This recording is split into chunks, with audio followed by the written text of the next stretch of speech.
Ya, Assalamualaikum warahmatullahi wabarakatuh. Kali ini kita akan melanjutkan perkuliahan fisika umum di pertemuan yang kedua. Nah, di pertemuan yang kedua ini kita akan membahas mengenai pengukuran. Sebelumnya saya akan menanyakan sebuah pertanyaan nih. Bagaimana cara untuk mengukur keliling bumi? Kalau misalkan kita menggunakan pita meteran ya, berapa panjang pita pengukur yang dibutuhkan? Berapa panjang gitu? Tentu saja jawabannya nggak mungkin ya. Nggak mungkin kita menggunakan eh, meteran untuk mengukur keliling bumi.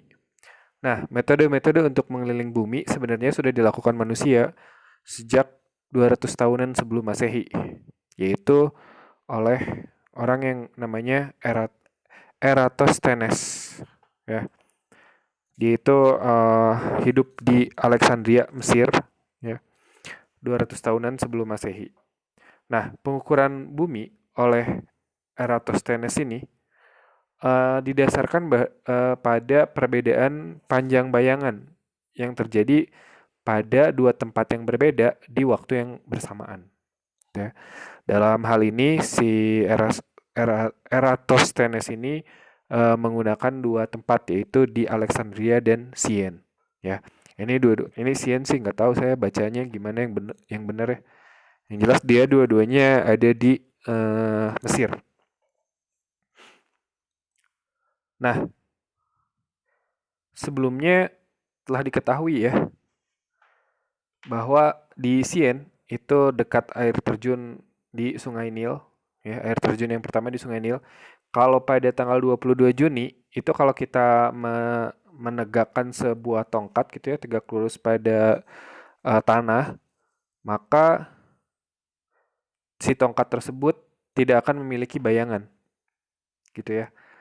Nah, uh, si Eratosthenes ini kan itu sudah diketahui ya bahwa di Sien kalau kita menegakkan sebuah tongkat di tanggal 22 Juni, maka tongkat tersebut tidak akan ada bayangannya. Nah, Eratosthenes ini mengamati apakah di Alexandria pada tanggal yang sama, yaitu pada tanggal 22 Juni, tongkat yang tegak itu memberi bayangan atau enggak, gitu ya. Pada siang hari, tanggal 22 Juni, Eratosthenes itu mengukur bayangan sebuah pilar vertikal sih di Alexandria. Jadi dia bukan tongkat. Dia lebih mengukur bayangan dari pilar ya di Alexandria dan dia mendapatkan tingginya itu ternyata tinggi bayangan itu adalah seperdelapan dari tinggi pilar. Nah, dari hal tersebut maka dihitung ya, maka dihitung dapatlah bahwa jika tongkat dipasang di Alexandria pada tanggal 22 Juni di tengah hari, maka tongkat tersebut akan dengan sinar matahari ya akan membentuk bayangan yang membentuk sudut sebesar 7,2 derajat. Nah, satu hal yang memungkinkan jika hal ini terjadi ya, bahwa di Sien itu tidak terdapat bayangan, sedangkan di Alexandria terdapat bayangan dengan sudut 7,2 derajat ya, si bayangannya. Nah ini artinya adalah bumi itu ternyata tidak datar, atau bumi itu adalah melengkung. Kalau misalkan bumi itu datar, maka harusnya sama aja nih, antara di Alexandria dengan di Sien. Nah, kemudian begini ya jadinya ya. Jadi ini di Alexandria, ini di Sien. Kalau misalkan di Alexandria dipasang tongkat, di sini juga dipasang tongkat, maka di Sien itu tidak terjadi bayangan, sedangkan di Alexandria terjadi bayangan. Nah, tongkatnya ke sini kan ya, tongkatnya tegak lurus nih pada permukaan bumi sehingga dia menuju pusat bumi. Di sini juga di Sien sama, dia tegak lurus permukaan bumi menuju pusat bumi. Nah, sinar matahari pada kenyataannya radial ya. Tapi karena jarak matahari itu sangat jauh, maka sinar matahari ini bisa kita anggap sebagai sejajar, sinarnya sejajar. Nah, karena sinar matahari ini sejajar, karena bumi itu bulat dan sinar matahari itu sejajar, maka ada perbedaan nih. Di Sien tidak ada bayangan, pada tongkat yang tegak. Di Alexandria, pada tongkat yang tegak terjadi bayangan, yaitu sebesar 7,2 derajat. Nah, jika kita menarik garis lurus ya, dari tongkat tersebut ke pusat bumi, maka kedua tongkat itu akan garis dari dua tongkat itu akan bertemu di pusat bumi gitu ya. Maka terbentuk sketsa seperti pada gambar tersebut. Nah, dari hubungan matematika, karena ini sinar sejajar, mungkin ini udah kamu pelajari waktu SMP. Kalau ada dua garis sejajar dipotong oleh sebuah garis, gitu ya, maka sudutnya ini bakal sama nih antara sudut A dengan sudut C. Ya, jadi kalau sudut A ini adalah 7,2 derajat, maka sudut C juga 7,2 derajat, sama ya. Jadi ini hubungan antar sudut aja sebenarnya. Nah, jadi kita sekarang udah tahu nih, kalau kita ada garis dari Alexandria ke pusat bumi sama dari garis dari Sian ke pusat bumi, itu mereka akan membentuk sudut sebesar 7,2 derajat ya, karena tadi sama dengan bayangan yang di Alexandria tadi 7,2 derajat. Nah, kalau kita tahu sudutnya adalah 7,2 derajat dan kita tahu kan bumi itu bundar gitu ya. Maka atau bulat. Maka satu keliling penuh adalah 360 derajat ya. Kalau misalkan ini sudutnya 7,2 derajat sedangkan satu keliling penuh adalah 360 derajat, kalau kita tahu jarak dari Alexandria ke Siena berapa ya, Alexandria ke Siena berapa, maka kita bisa tahu keliling bumi berapa. Tinggal dibandingkan aja. Jadi sudut 7,2 per keliling bumi penuh 360 ya. Per sudut penuh maksudnya 360 sama dengan perbandingan antara jarak Alexandria Siena dengan keliling bumi sepenuhnya gitu. Paham ya? Jadi ini perbandingan aja rasio gitu. Nah, dengan mengukur jarak antara Alexandria dan Siena ya, yang itu sekitaran 8.000 km, maka kita bisa dapat perbandingannya begini, 7,2 per 360 itu kalau disederhanakan jadinya 1 per 50. Nah, jarak dari Alexandria ke Siena adalah 8.000. Ya, jadi 1 per 50 itu sama dengan 8.000 per keliling bumi penuh. Gitu ya. Nah, jadi ini tinggal dikali silang kan. Ini kali silang, keliling bumi sama dengan 8.000 dikali 50, yaitu sekitar 40.000 kilometer. Itu ya. Itu adalah metodenya dari Eratosthenes untuk menghitung keliling bumi. Ini dilakukan 200 tahun sebelum Masehi. Nah, sekarang bagaimana kalau ada pertanyaan lain nih? Itu kan bumi ya. Bagaimana kalau bulan? Bagaimana cara untuk mengukur diameter bulan? Nah, pengukuran diameter bulan nggak bisa dengan metode yang tadi karena kita belum sampai ke bulan gitu. Pada saat itu belum sampai ke bulan. Nah, pengukuran diameter bulan itu dilakukan oleh Aristarchus. Masih ingat bapak-bapak yang satu ini?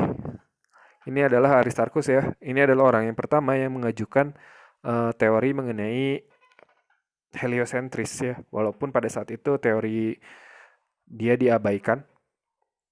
Dan beribu-ribu tahun kemudian atau 1700 tahun kemudian barulah di zamannya Galileo itu heliosentris mulai diterima gitu ya oleh masyarakat. Nah, jadi si Aristarchus ini mengukur diameter bulan itu pada saat terjadi gerhana bulan. Nah, jadi pada saat gerhana bulan, Aristarchus itu menemukan bahwa ukuran diameter bumi itu 2,5 kali ukuran bulan gitu. Bukan ukuran diameter bumi, ukuran diameter bayangan bumi ya. Coba kita perbesar. Oke. Nah, ini nih. Nah, ini jarak segini adalah 2,5 kali lipat dari ukuran bulan. Nah, ini menunjukkan bahwa ukuran bumi itu pasti lebih dari 2,5. Kenapa? Karena ini kan bayangannya meruncing. Sudah meruncing aja masih 2,5, berarti ukuran asli bumi itu lebih dari 2,5. Paham ya? Jadi diameter bulan dibandingkan dengan bayangan bumi di situ itu adalah 2,5 kali lebih kecil atau bayangan bumi 2,5 kali lebih besar daripada diameter bulan. Nah, berarti ukuran bumi yang asli atau diameter bumi yang asli itu pasti lebih dari 2,5 kali karena ini kan sudah mengecil. Sudah mengecil aja 2,5 kali, berarti aslinya pasti lebih besar daripada ukuran 2,5 kali itu tadi. Nah, bagaimana untuk mengukur 2,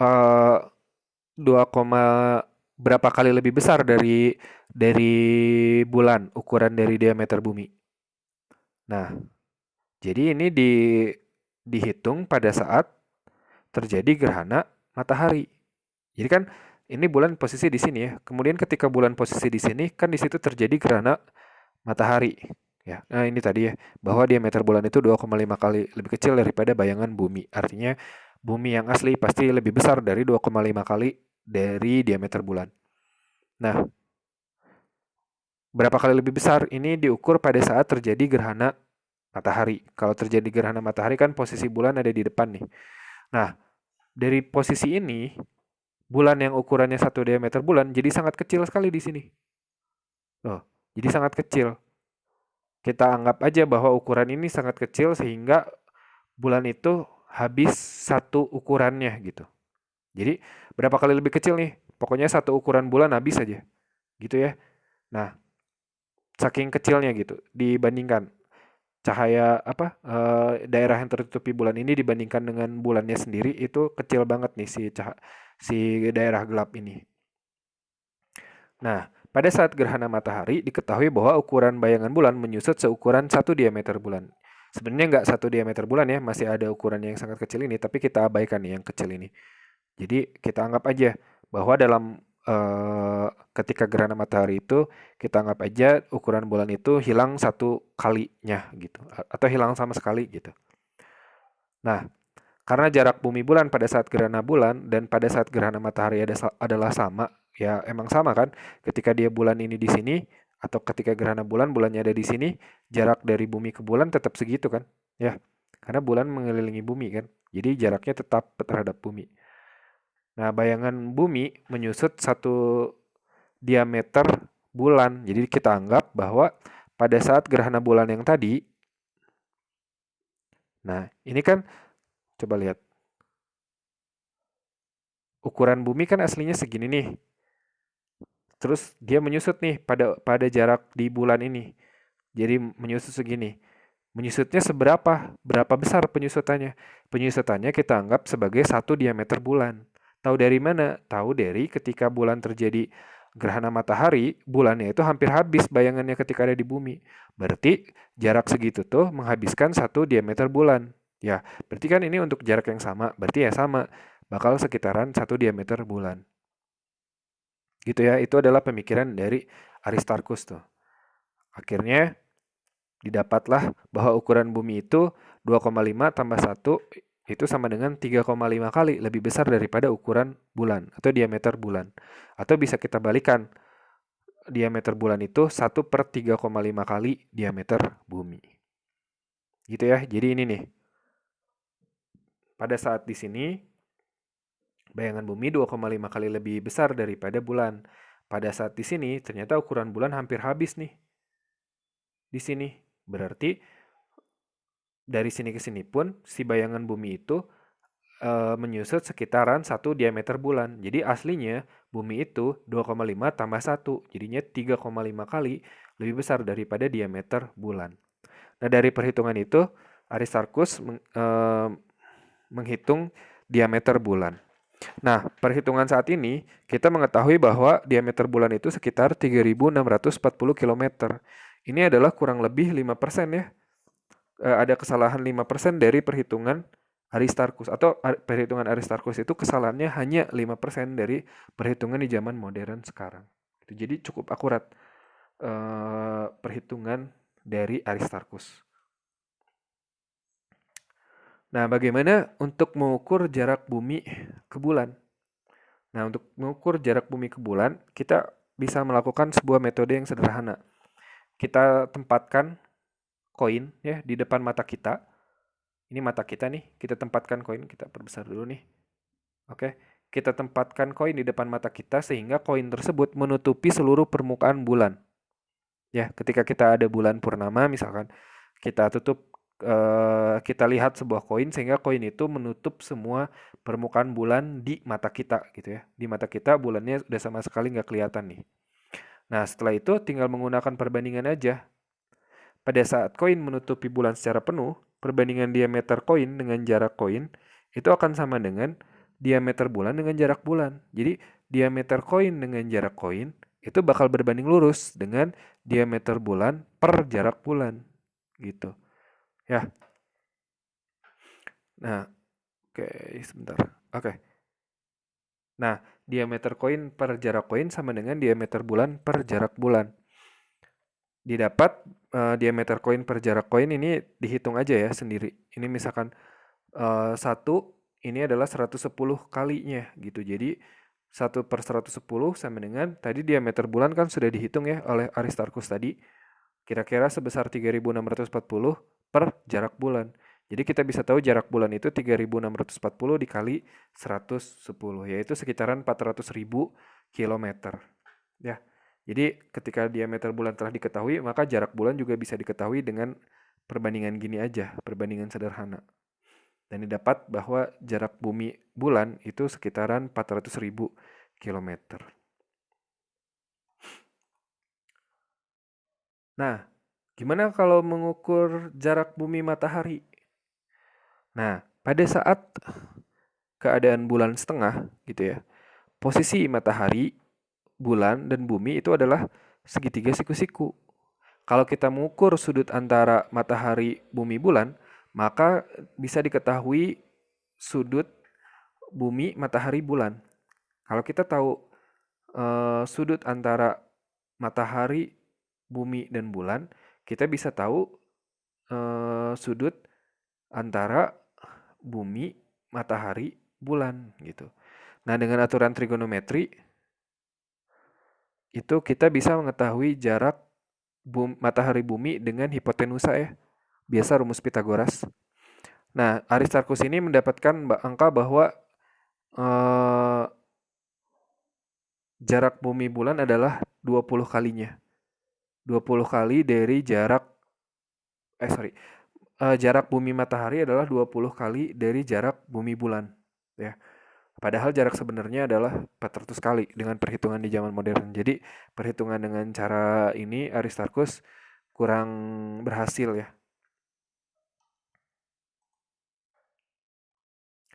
Berikutnya bagaimana mengukur ukuran matahari gitu. Nah, kalau misalkan kita mempunyai sebuah celah gitu ya. Kalau kita mempunyai sebuah celah, maka kertas gitu ya, kertas yang ada celahnya, ketika kita hadapkan dengan sinar matahari, maka dia bakal ada bayangannya kan di sini ya. Ini sebenarnya sama dengan prinsip kamera kan ya, adanya lubang pinhole. Nah, perbandingan diameter antara lubang dengan jarak layar ya. Perbandingan antara diameter lubang maksud saya. Jadi kalau kan ini bisa diukur ya diameter lubang ini berapa. Dibandingkan dengan jarak layarnya ini eh, dibandingkan dengan diameter lubang tuh maksudnya diameter yang ini ya. Diameter yang ini dibandingkan dengan jarak diameter diameter bukan lubang di sininya, tapi lubang di sininya. Diameter bayangan atau diameter apa namanya ini? Bukan bayangan juga namanya. Diameter celah ini ya, diameter sinar ini dibandingkan dengan jarak dari kertas ke layar itu ya tinggal dibandingkan dengan ukuran diameter dari matahari dengan jarak matahari bumi gitu kan tadi jarak matahari bumi sudah dihitung. Jadi gitu ya caranya. Ya tinggal dibagi. Jadi D per H jarak lubang, jarak diameter lubang per jarak layar ke kertas itu sama dengan diameter matahari per jarak matahari bumi.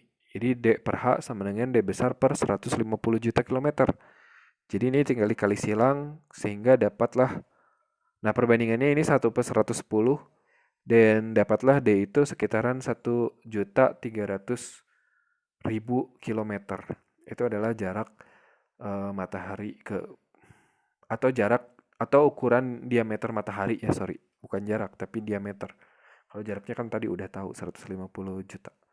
Nah itu adalah usaha-usaha ya orang zaman dulu untuk mengukur ukuran-ukuran yang ada di alam semesta ini ya diameter bulan, jarak matahari, keliling bumi, diameter bumi dan lain-lain.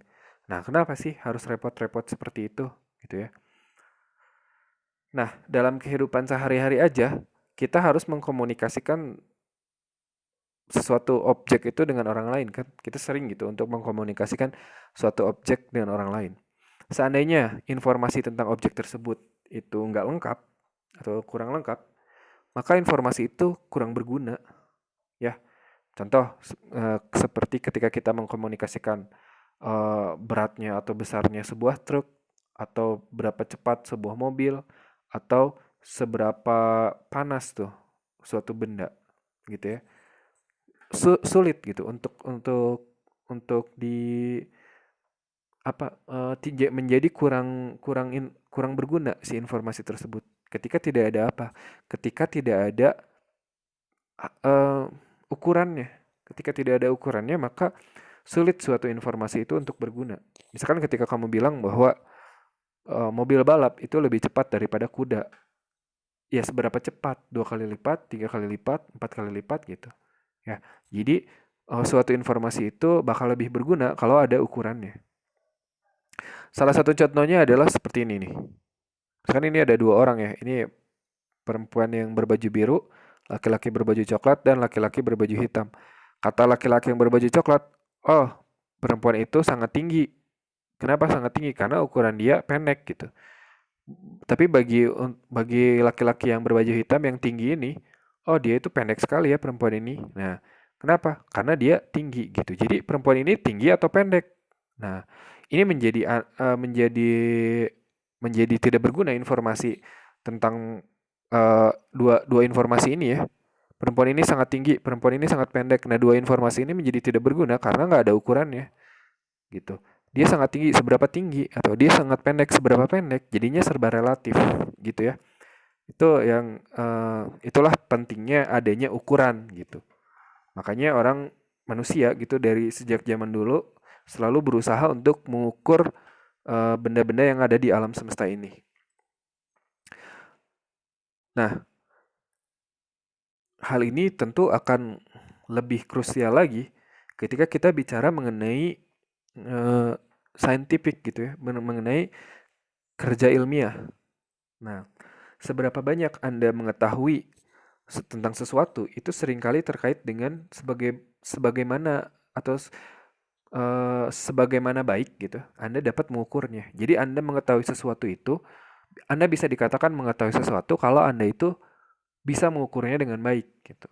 Kalau misalkan Anda tidak bisa mengukurnya dengan baik, ya tidak bisa dikatakan bahwa Anda mengetahui sesuatu itu gitu. Jadi dalam sains, pengukuran itu adalah dasar pengujian suatu teori dalam sains gitu. Jadi sains itu teori-teorinya diuji itu ya dengan menggunakan pengukuran gitu. Nah, hal tersebut dinyatakan oleh Lord Kelvin. Dia itu seorang penemu, seorang bisnismen, dan juga seorang fisikawan ya. Beliau bilang bahwa bila kita dapat mengukur apa yang sedang kita bicarakan dan menyatakannya dalam angka-angka, berarti kita mengetahui apa yang sedang kita bicarakan tersebut. Dan juga sebaliknya, kalau kita tidak dapat mengukur apa yang sedang kita bicarakan, berarti sebenarnya kita tidak mengetahui itu dengan baik ya, apa yang kita bicarakan tersebut. Jadi, ketika Anda dapat mengukur sesuatu dan menyatakannya dalam angka-angka, barulah Anda dinyatakan mengetahui tentang sesuatu tersebut, gitu. Nah, sedangkan pengukuran itu apa sih? Apa yang disebut dengan pengukuran? Misal, Anda ingin mengukur tinggi sebuah pintu. Apa yang Anda lakukan ketika Anda mengukur tinggi sebuah pintu? Mungkin Anda akan menggunakan sebuah meteran ya dan membandingkan, atau Anda memanjangkan meteran ini ya dari bawah pintu sampai atasnya.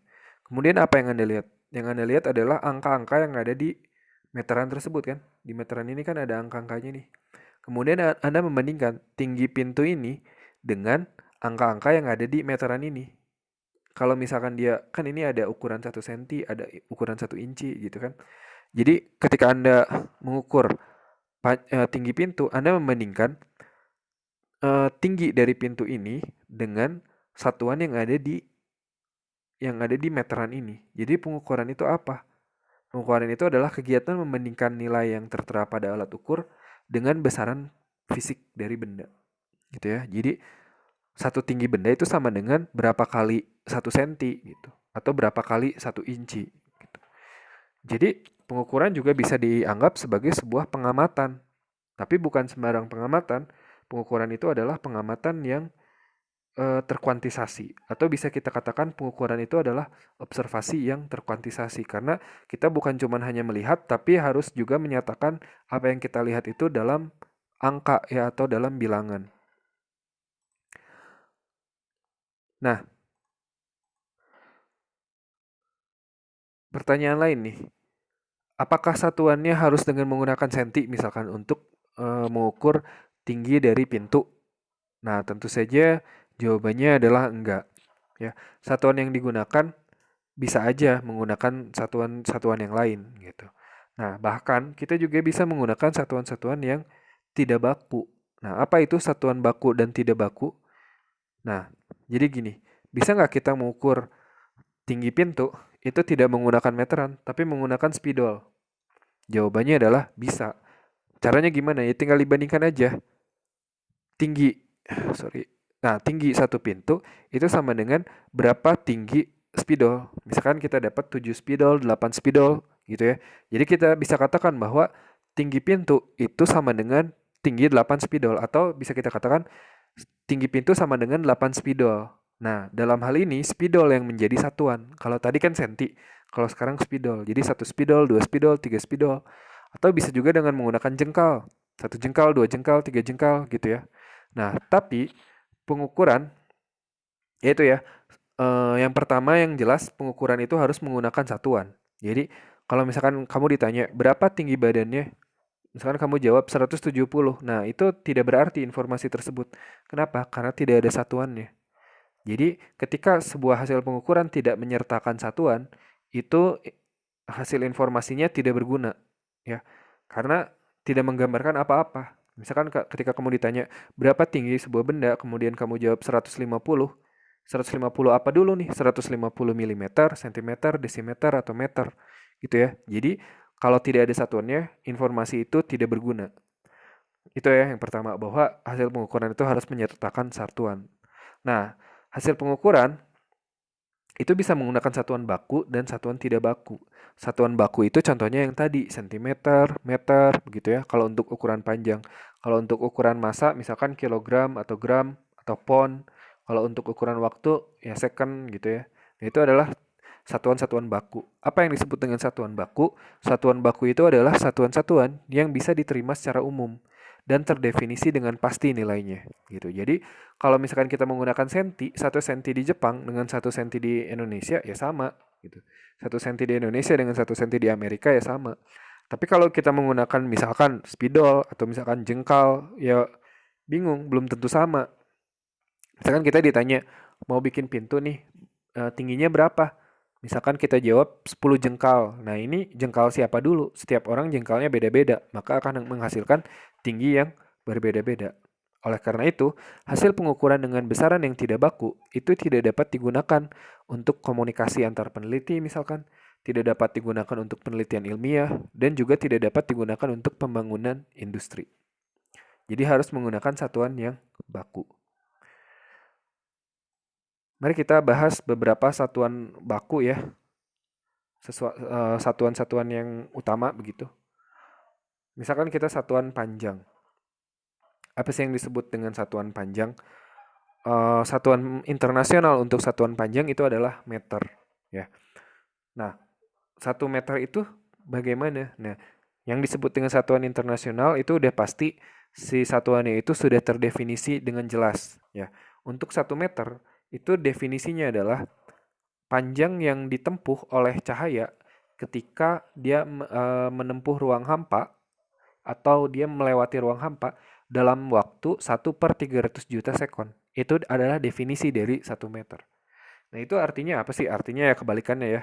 Berarti dalam 1 second si cahaya itu menempuh jarak sekitaran 300 juta meter. Nah, ini adalah definisi terbaru dari satuan panjang. Jadi satuan panjang ini sejarahnya agak panjang. Ya, satuan panjang ini sejarahnya agak panjang, tapi definisi yang terbaru dari 1 meter itu adalah itu ya.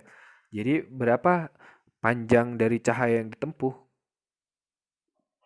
ditempuh cahaya ketika dia berjalan di ruang hampa selama 1/300 juta meter. Nah, ini bakal terdefinisi secara pasti dan dimanapun tempatnya ya cahaya bakal menempuh jarak segitu gitu dalam waktu 1/300 juta meter. Itu adalah satuan panjang. Sedangkan satuan massa didefinisikan pada 1 kilogram massa silinder logam yang terbuat dari campuran logam platina dan iridium yang disimpan di Prancis. Ya. Jadi ada tuh besaran 1 kilogram itu ada standarnya, yaitu di Prancis. Itu dia berupa campuran logam antara platina dan iridium. Sedangkan satuan waktu itu definisinya adalah 1 sekon ya, maksudnya. 1 sekon itu definisinya adalah waktu yang diperlukan oleh gelombang yang dipancarkan oleh atom cesium untuk berosilasi sebanyak sekitar 9 miliar kali gitu ya. Jadi dengan kata lain, si atom cesium itu berosilasi dalam 1 detik itu 9 miliar kali. Itu menjadi definisi dari 1 detik ya. Nah, itu adalah contoh-contoh definisi dari satuan-satuan ya. Jadi kita sudah mendefinisikan satuan-satuan. Nah, pengukuran-pengukuran yang lain itu didasarkan pada satuan-satuan yang sudah kita definisikan gitu. Tidak seperti jengkal atau panjang spidol yang tidak terdefinisi secara pasti gitu ya. Nah, ini definisinya adalah pasti untuk satuan-satuan baku. Berikutnya kita bahas mengenai konversi satuan. Kenapa sih diperlukan yang namanya konversi satuan? Nah, ada beberapa alasan ya, atau ada 2 alasan yang kenapa diperlukan adanya konversi satuan.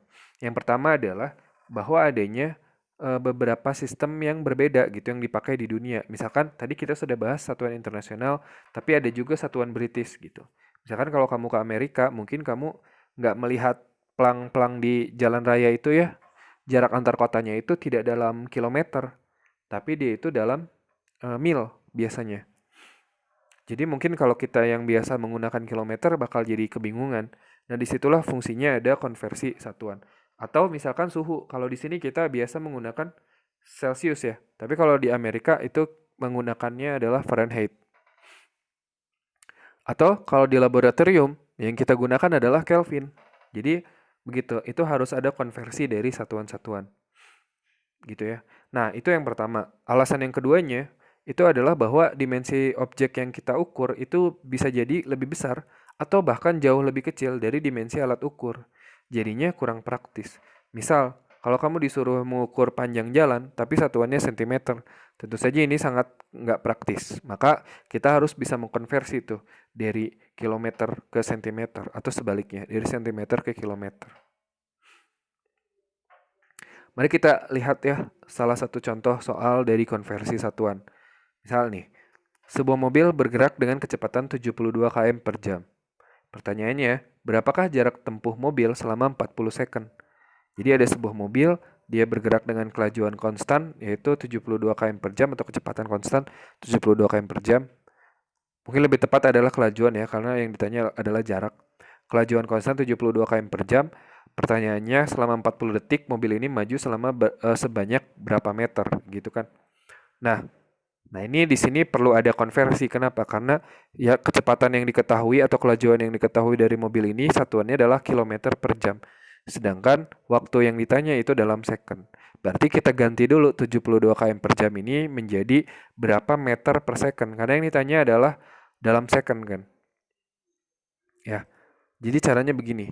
V sama dengan 72 km per jam. Nah, km per jam ini mau kita rubah menjadi meter per sekon. Nah, caranya gimana? Caranya kita ingat 1 kilometer itu berapa meter, 1 jam itu berapa sekon. 1 jam itu 60 menit, 1 menit 60 sekon. Jadi 1 jam itu 3.600 sekon. Sedangkan 1 kilometer itu adalah 1.000 meter. Jadi kita tulis 72 km per jam. Nah, sekarang ini 72 km per jam. KM kan di atas, kamu tulis KM di bawah. Jadinya 1 KM di sini. Kenapa? Nanti biar bisa dicoret. KM di atas, KM di bawah bisa dicoret. Nah, 1 kilometer itu sama dengan 1.000 meter. Jadi kamu tulis 1000 meter di atas. Jadi 1000 meter per 1 kilometer ini sebenarnya tidak mengubah nilai ya. Nilai dari kelajuan ini tetap 72 km per jam karena 1000 meter dibagi 1 kilometer itu ya 1 gitu, kali 1 gitu. Kita adakan ini supaya nanti bisa dicoret km-nya. Begitu juga yang jam. Jam kan di bawah, kamu tulis jamnya di atas. 1 jam itu sama dengan 3600 second. Ya, jadi kamu tulis 1 jam di atas, 3600 second di bawah. Sehingga kita bisa melakukan pencoretan-pencoretan. KM di atas sama KM di bawah bisa dicoret. Kemudian jam di bawah dengan jam di atas bisa dicoret. Sehingga sisanya adalah 72 kali 1000, satuan yang tersisa adalah meter. Nah, dibagi dengan 3600, satuan yang tersisa adalah second. Jadi kita dapat 72.000 meter dibagi 3.600 second. 72.000 dibagi 3.600 dapatlah hasilnya adalah 20 meter per second. Sehingga kita jaraknya itu tinggal dikali aja. Kan V itu sama dengan S per T. Sehingga jarak itu kelajuan dikali waktu. Kelajuannya adalah 20 meter per second yang sudah kita rubah ya. Tadinya 72 km per jam, kita rubah menjadi 20 meter per second. 20 dikali dengan waktu yang ditanyakan adalah 40 second. Jadi 20 kali 40 adalah 800 meter. Begitu ya. Ya, silahkan tugasnya dikerjakan. Demikian video kali ini. Silakan tugasnya dikerjakan. Assalamualaikum warahmatullahi wabarakatuh.